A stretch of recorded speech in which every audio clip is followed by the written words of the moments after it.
प्रद्युम्न हत्याकांड के बाद जे छै से देश उबलि रहल छै और मामला जे छै से न्यायालय में गेलैए और न्यायालय में गेला के बाद जे छै से सोम दिन 10:30 बजे पिटीशन दायर होइ छै और 2 बजे जे छै से सर्वोच्च न्यायालय के मुख्य न्यायाधीश एहि मामला के संज्ञान में लै छथि। हमरा जनतव्य जे छै से भारतीय न्याय प्रणाली के इतिहास में जे छै से शायद ई पहिल बेर भेलैए जे कोनो मामला के सर्वोच्च न्यायालय जे छै से एतेक जल्दी ओहि पर संज्ञान लेलथि है। प्रद्युम्न के वकील जे केस के लड़ रहल छथि सुशील टेकरीवाल जी हमरा संगे छथि और हिनका से जानै छियनि जे आखिर की केना रहले। सर बहुत बहुत स्वागत है आपका मिथिला मिरर में। और इसे कहें कि एक तरह से ये चमत्कार हुआ है। अभी तक लगभग 14 साल से मैं जर्नलिज्म में हूँ और 2 दशक से ज़्यादा से आप प्रैक्टिस में हैं, तो मुझे लगता है कि शायद पहली बार इस तरह से हुआ है।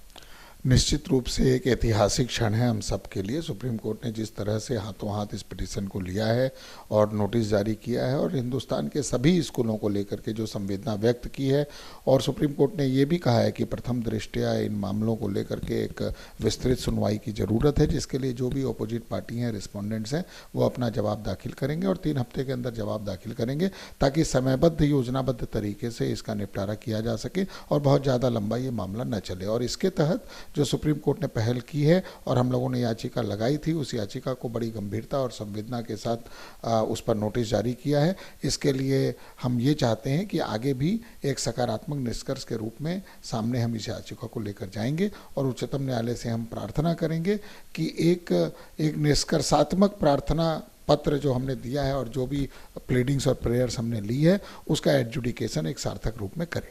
जी, चूँकि रेहान पिंटो और पूरा पिंटो परिवार जो है वो बम्बई उच्च न्यायालय में एक अग्रिम जमानत के लिए एक याचिका दायर की, जिसके बाद कुछ समय के लिए उनकी गिरफ्तारी पर रोक लगा दी गई। उसके बाद आप कल मुंबई जा रहे हैं ताकि इस चीज़ का विरोध कर सके। क्या लगता है आपको?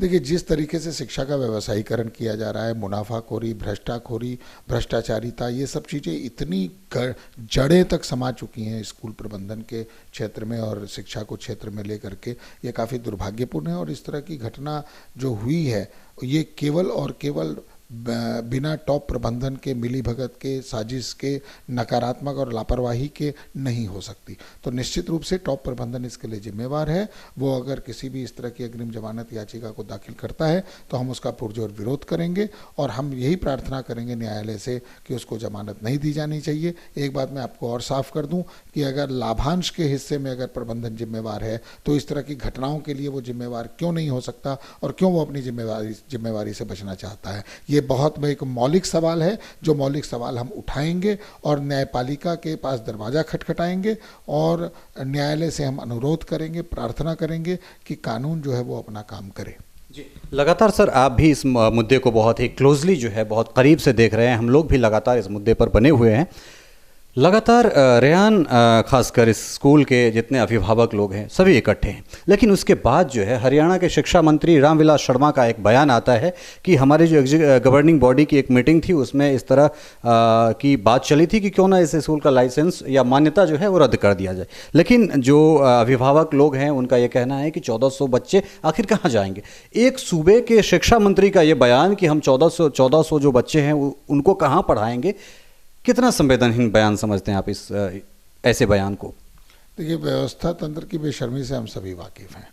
इनकी रीढ़हीनता, इनकी नकारात्मकता वो तब जागती है और वो अपने अधिकारों के प्रति तब सचेत होते हैं और अपने एक्शन तब लेते हैं जब हमेशा सुप्रीम कोर्ट या हाई कोर्ट को किसी भी चीज़ में इंटरवीन करना पड़ता है। हरियाणा सरकार तो आज के डेट में आप देख लीजिए कि जिस तरह की घटनाएं हुई हैं, जाट आंदोलन से लेकर के राम रहीम तक की जो घटना हुई है, और सरकार जागी तब है जब हाई कोर्ट ने उनको फटकार लगाई है, उनको डंडा लगाया है और कानूनी और संवैधानिक परंपराओं का पालन करने और रूल ऑफ लॉ इस्टेब्लिश करने का उन्होंने ऑर्डर दिया है। नहीं तो हरियाणा सरकार तो बिल्कुल स्पाइनलेस है, स्पीचलेस है, उसको तो कोई जिम्मेवारी है नहीं।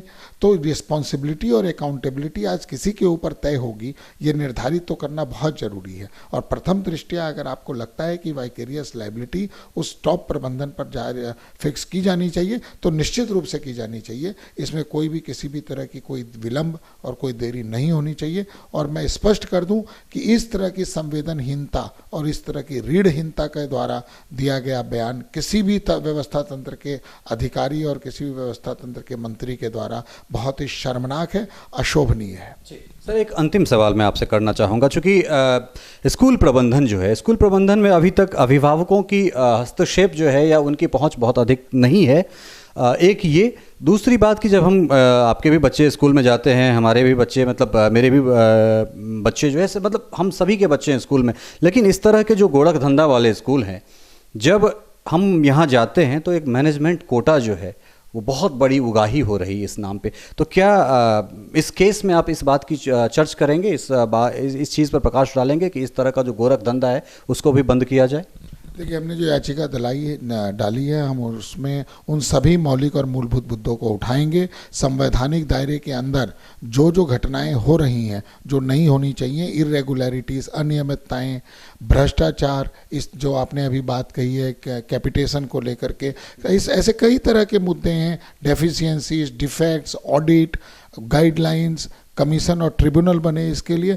ये तमाम मुद्दे एक शिक्षा जगत में संपूर्ण और समग्र क्रांति आए और उच्चतम न्यायालय इस क्रांति को इस्टेब्लिश करे, इसके लिए हम निश्चित रूप से हमने जो गुहार लगाई है उसके लिए हम अपनी बातों को और भावनाओं को और तथ्यों और परिस्थितियों को सब कुछ समग्र रूप में रखेंगे और हम देखेंगे कि एक सकारात्मक निर्णायक लड़ाई इस अंजाम तक पहुँचे कि शिक्षा जगत में व्याप्त भ्रष्टाचार खत्म हो। धन्यवाद। बहुत बहुत धन्यवाद सर। धन्यवाद। निश्चित रूप से छै से अपने सुनबे केलहुँ हैं सुशील टेकरीवाल जी के, जो लगातार एहि मुद्दा के प्रमुखता से उठा रहल छथि और सिर्फ ई एकटा प्रद्युम्न के बात नहीं है, एहिमे दिव्यांश सेहो छथि, एहिमे अरमान सहगल सेहो छथि और एहि देश के लाखों लाख बच्चा, करोड़ों करोड़ बच्चा जे छै जिनकर न्याय, जिनका बहुत रास चीज जे छै से एहिसँ जुड़ल छनि। और सबसे बड़का एकटा चीज एहिठाम कहऽ चाहब जे प्रद्युम्न घटना के बाद जे छै, प्रद्युम्न हत्याकांड के बाद जे छै से मिथिला लोक फाउंडेशन और खासकर जे छै से बीरबल झा के जे इनिशिएटिव, जे पीड़ित परिवार के